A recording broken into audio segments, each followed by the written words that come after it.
Hello viewers, I am Rajendra Kumar and you are watching your own channel Gateway to English. Dear friends, without wasting time, let's get started. Video for the day. Change of voice the series जो है ਆਪਾਂ ਸ਼ੁਰੂ ਕੀਤੀ ਹੋਈ ਹੈ। ਠੀਕ ਹੈ, present indefinite tens ਪਹਿਲਾਂ ਆਪਾਂ ਕਰ ਚੁੱਕੇ ਆ, ਐਕਟਿਵ ਵੀ ਤੇ ਪੈਸਿਵ ਵੀ। ਤੇ ਇਸ ਵੀਡੀਓ ਦੇ ਵਿੱਚ ਆਪਾਂ ਕਰਾਂਗੇ ਪ੍ਰੈਜ਼ੈਂਟ ਕੰਟੀਨਿਊਅਸ ਟੈਂਸ ਦਾ ਐਕਟਿਵ ਤੇ ਪੈਸਿਵ ਦੋਨੋਂ ਰੂਲਸ ਡਿਸਕਸ ਕਰਾਂਗੇ ਤੇ ਇੱਕ ਐਗਜ਼ਾਮਪਲ ਦੀ ਹੈਲਪ ਨਾਲ ਆਪਾਂ ਦੇਖਾਂਗੇ ਕਿ ਪ੍ਰੈਜ਼ੈਂਟ ਕੰਟੀਨਿਊਅਸ ਟੈਂਸ ਦੇ ਕਿਸੇ ਵੀ ਸੈਂਟੈਂਸ ਨੂੰ ਆਪਾਂ ਪੈਸਿਵ ਦੇ ਵਿੱਚ ਕਿਵੇਂ ਚੇਂਜ ਕਰਦੇ ਹਾਂ। ਚਲੋ ਆਓ ਸ਼ੁਰੂ ਕਰਦੇ ਹਾਂ। एक्टिव रूल जिवें आपां पहले कीता होया है, एक बार मैं रिवाइज करवा रहा पहला पछाण देख लो। पंजाबी दे ओह वाक जिन्हां दे एंड ते लास्ट ते रहा है, रही है, रहे हन आ जावे, ओह वाक प्रेजेंट कंटीन्यूअस टेंस नाल संबंध रखदे हन। ठीक है, जिस तरह कि ओह स्कूल जा रहा है, ओह पानी पी रहा है, असीं खेड रहे हां, तुसीं वीडियो देख रहे हो। ठीक है, रहा है, रही है, रहे हन, रहे हो, रहा हाँ, इस तरह के जो शब्द लास्ट ते आउंदे ने प्रेजेंट कंटीन्यूअस टेंस दा वाक हुंदा है। सो इंग्लिश दे विच इस दी पछाण है, एक्टिव रूल है is, am, are and present participle. ਆਪਾਂ ਇਸ ਨੂੰ ਕਹਿੰਦੇ ਆ ਆਈਐਨਜੀ ਫਾਰਮ ਵੀ ਕਹਿ ਦਿੰਦੇ ਹਾਂ। ਠੀਕ ਹੈ, ਤਾਂ ਇਹ ਇਹਨਾਂ ਵਿੱਚੋਂ ਕੋਈ ਇੱਕ ਹੈਲਪਿੰਗ ਵਰਬ ਲੱਗੀ ਹੋਈ ਹੁੰਦੀ ਹੈ ਤੇ ਪਲੱਸ ਆਈਐਨਜੀ ਫਾਰਮ ਉਸ ਸੈਂਟੈਂਸ ਦੇ ਵਿੱਚ ਮੌਜੂਦ ਹੁੰਦੀ ਹੈ। इस तो ਆਪਾਂ ਨੂੰ ਪਤਾ ਚੱਲ ਜਾਂਦਾ ਹੈ ਕਿ ਉਹ ਵਿਸ਼ੇਸ਼ ਵਾਕ ਜੋ ਹੈ ਪ੍ਰੈਜ਼ੈਂਟ ਕੰਟੀਨਿਊਅਸ ਟੈਂਸ ਦਾ ਹੈ। ਠੀਕ ਹੈ, ਜਿਵੇਂ ਕਿ ਲਿਖਿਆ ਹੈ the cat is running after the rat. ਦੇਖੋ ਇਜ਼ ਆਇਆ ਹੋਇਆ ਹੈ, ਆਈਐਨਜੀ ਫਾਰਮ ਆ ਗਈ, ਇਟ ਮੀਨਸ ਕਿ ਇਹ ਸੈਂਟੈਂਸ ਜੋ ਹੈ ਪ੍ਰੈਜ਼ੈਂਟ ਕੰਟੀਨਿਊਅਸ ਦਾ ਐਕਟਿਵ ਸੈਂਟੈਂਸ ਹੈ। ਧਿਆਨ ਨਾਲ ਸੁਣ ਲਓ, ਪ੍ਰੈਜ਼ੈਂਟ ਕੰਟੀਨਿਊਅਸ ਦਾ ਐਕਟਿਵ ਸੈਂਟੈਂਸ ਹੈ, ਪੈਸਿਵ ਨਹੀਂ ਹੈ। ਪੈਸਿਵ ਕਿਵੇਂ ਬਣੇਗਾ? ਪੈਸਿਵ ਦਾ ਰੂਲ ਇਹ ਹੈ इज, एम, आर ਤਾਂ ਹੋਏਗਾ ਹੀ ਹੋਏਗਾ, ਪਲੱਸ ਜੋ ਹੈ ਬੀਇੰਗ ਇਸ ਦੇ ਵਿੱਚ ਲੱਗਿਆ ਹੋਏਗਾ ਜੇਕਰ ਸੈਂਟੈਂਸ ਪੈਸਿਵ ਹੋਇਆ।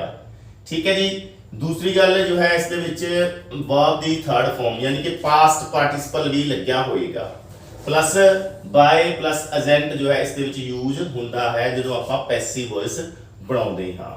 ਠੀਕ ਹੈ, ਯਾਨੀ ਕਿ ਇਸ ਦੇ ਵਿੱਚ ਹੈਲਪਿੰਗ ਵਰਬ ਜੋ ਹੈ, ਹੈਲਪਿੰਗ ਵਰਬ ਦੇ ਦੋ ਪਾਰਟ ਬਣ ਜਾਣਗੇ, ਟੂ ਪਾਰਟਸ ਬਣ ਜਾਣਗੇ, ਜਿਵੇਂ ਕਿ is being, am being, are being.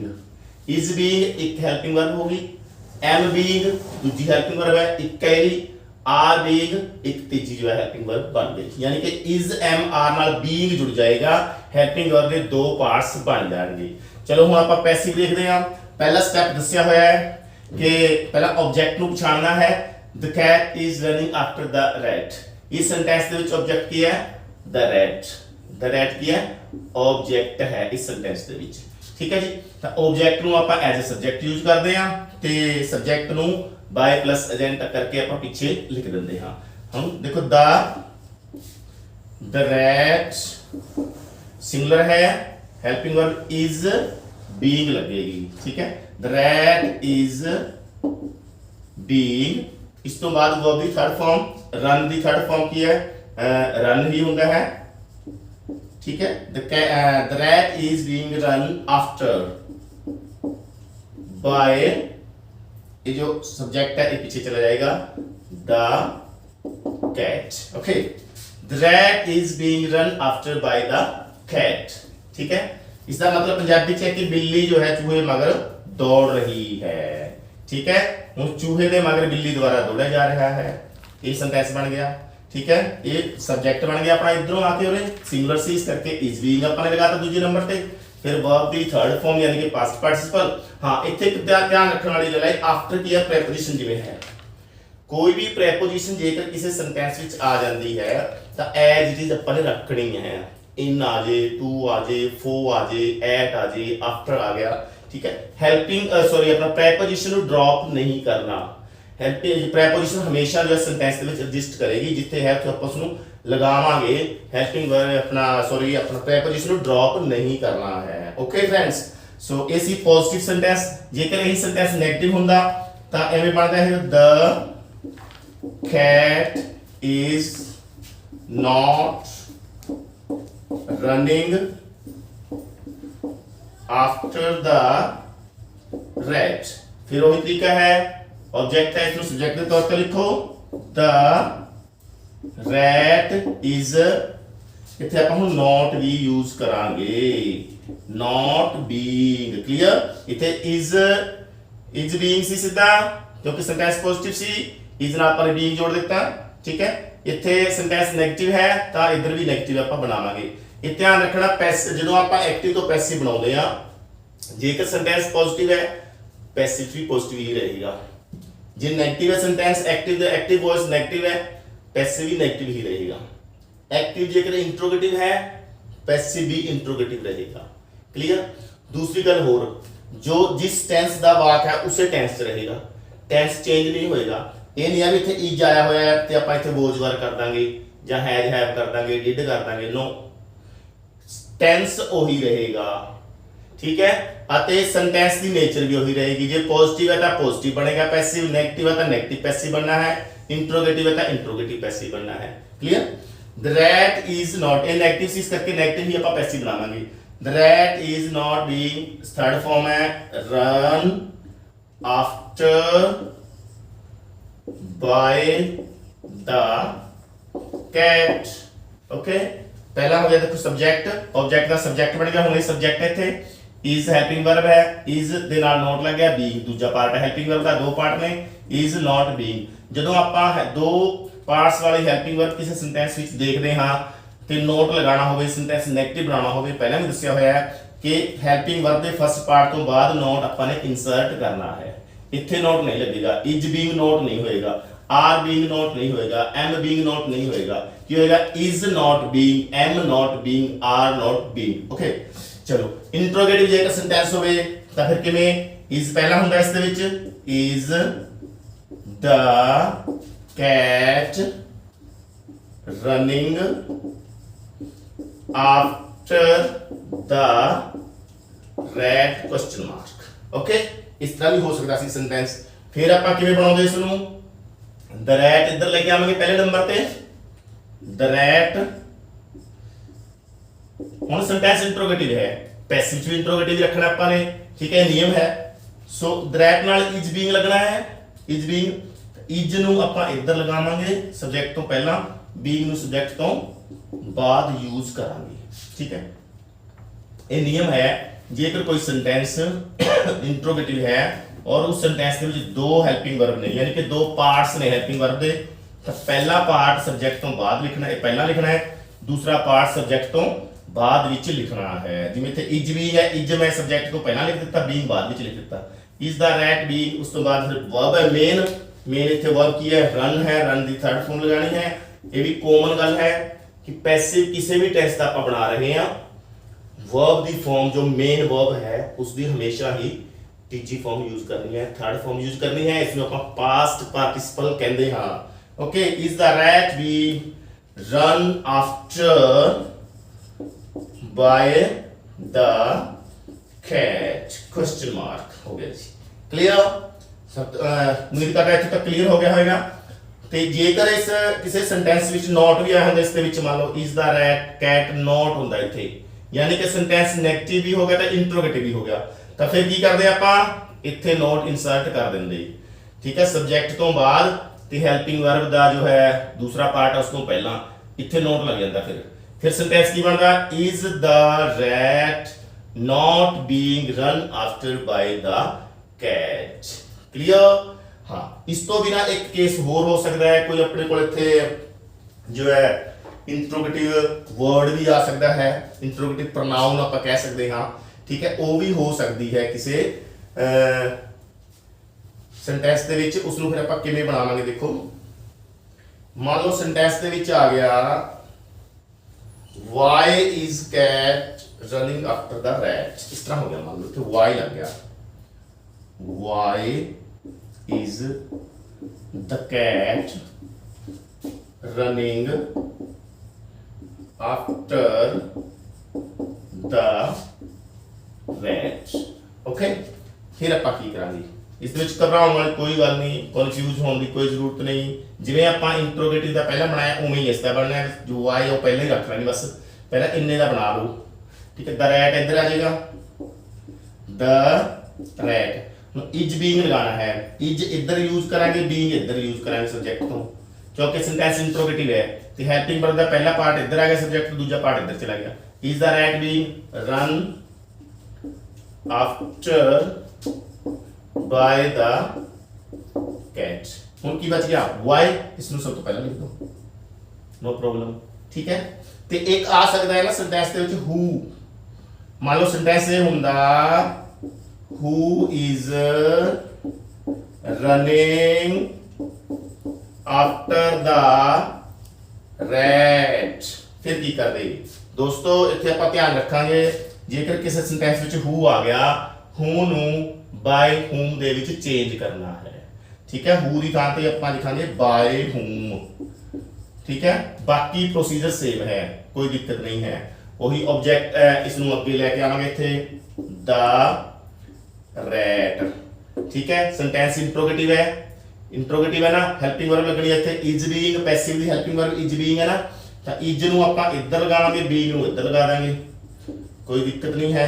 By whom is the rat being run after, इत्थे जाके सेंटेंस खत्म हो गया। क्यों खत्म हो गया? क्योंकि जो बाय है वो इत्थे आ चुका है।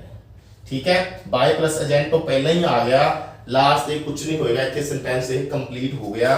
सो ध्यान रखना जो हु आ गया by whom they which change करना हुंदा है, ते एक होर भी जे हु आ जे हुम कल्ला हुम उस नू हु दे विच आपां ने चेंज करना हुंदा है। ठीक है, उम्मीद करदा इत्थों तक तुहानू समझ आ गया होएगा। एक एग्जांपल आपां होर लवांगे। ठीक है, ਤੇ ਉਸ ਤੋਂ ਬਾਅਦ ਆਪਾਂ ਇਹ ਵੀਡੀਓ ਆਪਣੀ ਕੰਪਲੀਟ ਹੋ ਜਾਏਗੀ। ਉਸ ਤੋਂ ਬਾਅਦ ਆਪਾਂ ਨੈਕਸਟ ਵੀਡੀਓ ਦੇ ਵਿੱਚ ਫਿਰ ਮਿਲਾਂਗੇ। ਇੱਕ ਐਗਜ਼ਾਮਪਲ ਥੋੜਾ ਜਿਹਾ ਮੈਂ ਇਹ ਦੇਖਣਾ ਚਾਹੁੰਦਾ ਤੁਹਾਨੂੰ ਸਮਝ ਆ ਗਈ ਕਿ ਨਹੀਂ। ਠੀਕ ਹੈ, ਥੋੜਾ ਜਿਹਾ ਵੱਡਾ ਐਗਜ਼ਾਮਪਲ ਹੈ, ਸੈਂਟੈਂਸ ਲੌਂਗ ਹੈ। ਠੀਕ ਹੈ, ਉਹ ਤੁਸੀਂ ਪਛਾਣਨਾ ਹੈ ਕਿ ਕਿਹੜੇ ਟੈਂਸ ਦਾ ਹੈ, ਕਿਹੜਾ ਆਬਜੈਕਟ ਹੈ ਉਸ ਦੇ ਵਿੱਚ। ਠੀਕ ਹੈ, ਦੇਖੋ the boys are decorating the stage for annual celebrations। ठीक है, ये सेंटेंस है। हुण देखो है इसे टेंस का है, आर आ गया ते डेकोरेटिंग आईएनजी फॉर्म आ गई। इत्थों पता लग गया आपां नूं प्रेजेंट कंटीन्यूअस टेंस का है वाक है। ठीक है, हुण पैसिव बनाउणा है। पैसिव बनाउण लई आपां नूं चाहीदा ऑब्जेक्ट। हुण इन्ने बड़े सेंटेंस विच आपां ने ऑब्जेक्ट पछाणना है कि ऑब्जेक्ट किहड़ा है। The boys are decorating the stage for annual celebration. हुण तुसीं देखो एनुअल सेलिब्रेशन इस दे विच ऑब्जेक्ट नहीं है, ऑब्जेक्ट की है द स्टेज है। किवें पता लग्या आपां नूं? देखो मैं पहले भी दस्सिया होया कि डेकोरेट करन दा एक्शन चल रहा है इत्थे। ठीक है, सजावट करन दा एक्शन चल रहा है ते ये एक्शन दा असर किस ते होया? सीधा सीधा। ठीक है, सजाया कौन जा रहा है, किस ते असर पै रहा है? सजाउण दा सीधा सीधा असर पै रहा है स्टेज ते। एनुअल सेलिब्रेशन दा कोई असर नहीं है, इसका असर सीधा सीधा स्टेज ते है। इसका मतलब ये होया इत्थे जो द स्टेज है ये ऑब्जेक्ट है। जदों आपां अपनी पछाण दे विच ऑब्जेक्ट आ गया तां ये समझ लो भी अद्धा सेंटेंस तां अपना ओके हो गया। मेन गल यही होंदी है। उस तो बाद रूल्स तां आपां नूं पता हुंदा है। ठीक है, ये तुहानूं याद ही करने पैणगे, हौली हौली याद हो ही जाणगे आपां जिवें जिवें वीडियोस देखांगे। ठीक है, हुण देखो द स्टेज है, ये पहले नंबर ते लेके आना पऊगा इत्थों आपां नूं द स्टेज। हुण देखो द स्टेज भी सिंगुलर है, इज बीइंग लगना है इहदे नाल, एम बीइंग नहीं लग सकदा क्योंकि एम तां लगदा जे इत्थे आई हुंदा, फिर आपां एम बीइंग यूज करदे। आर तां लगदा जे इत्थे प्लूरल हुंदा। हुण इत्थे कई बच्चे ये भी सोच सकते हैं भी द बॉयज है, इत्थे आर आया हुआ है, इत्थे भी आर लगेगा। नो, ये नहीं है। जो एक्टिव सेंटेंस है उसके विच हेल्पिंग वर्ब प्लूरल हो सकती है, इधर सिंगल लग सकती है, कोई जरूरी नहीं है। ठीक है, इधर सिंगुलर हो सकती है, इधर प्लूरल आ सकती है। ये डिपेंड करता है कि नवा जो सब्जेक्ट है वो की बढ़िया। इस एक्टिव वाले सेंटेंस के अकॉर्डिंग नहीं देखांगे आपां, बल्कि जो नवा सेंटेंस सब्जेक्ट बन गया अपने कोल उसके अकॉर्डिंग देखांगे। हुण इत्थे बॉयज है, ये तो प्लूरल लगना ही है जो बॉयज प्लूरल हो गया। ठीक है, इस करके प्लूरल हेल्पिंग वर्ब यूज हुई है। पर हुण द स्टेज सब्जेक्ट बन गया, स्टेज तो एक ही है। स्टेज सिंगुलर होने करके इत्थे जो हेल्पिंग वर्ब आएगी ना वो इज बीइंग आएगी।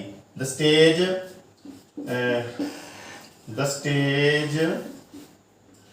सॉरी